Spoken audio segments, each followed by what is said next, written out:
এই সরকার সংস্কার কমিশন অনেকগুলো গঠন করেছে, কিন্তু শিক্ষা সংস্কারের কোনো কমিশন হয়নি, যেটা সবচেয়ে আগে প্রয়োজন ছিল, যেটা আমি মনে করি যেটা সবচেয়ে আগে দরকার ছিল। গোটা প্রবলেমগুলোর মূলে ওই জায়গাটাই। আমাদের বাংলাদেশের অনেক অনেক অনেক সমস্যা, তার মধ্যে প্রধান সমস্যা হলো যে আমাদের লেখাপড়াটা একদম শেষ হয়ে গেছে।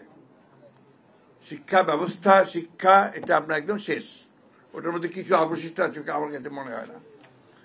আপনি প্রাইমারি স্কুল থেকে শুরু করেন একেবারে ইউনিভার্সিটি, সব জায়গায় দেখবেন যে এত নিচে চলে গেছে, তার মান এটা ঠিক বলে বোঝানো যাবে না।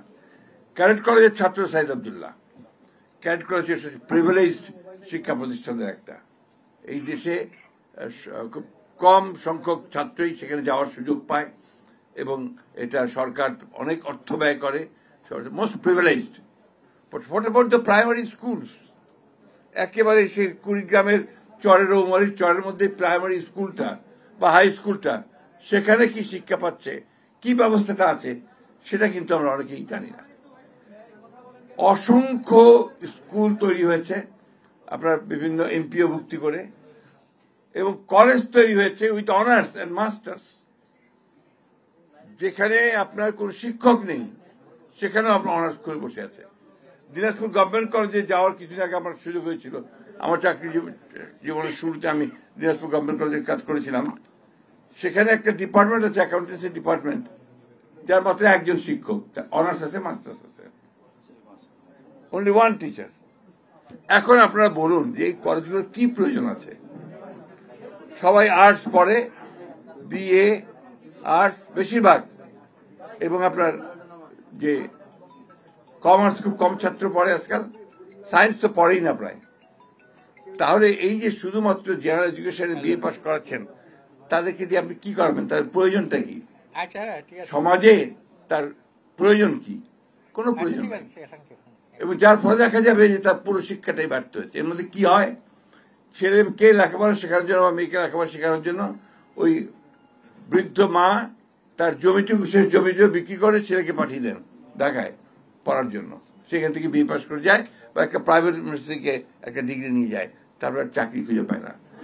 এই যে আপনার সারা দেশে অসংখ্য শিক্ষিত বেকার, এটা তো একটা বড় সমস্যা। এটাকেও কিন্তু আমরা কেউ চিন্তা করছি না।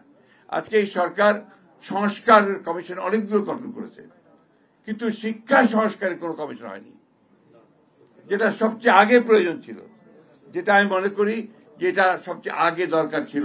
গোটা প্রবলেমগুলোর মূলে ওই জায়গাটাই।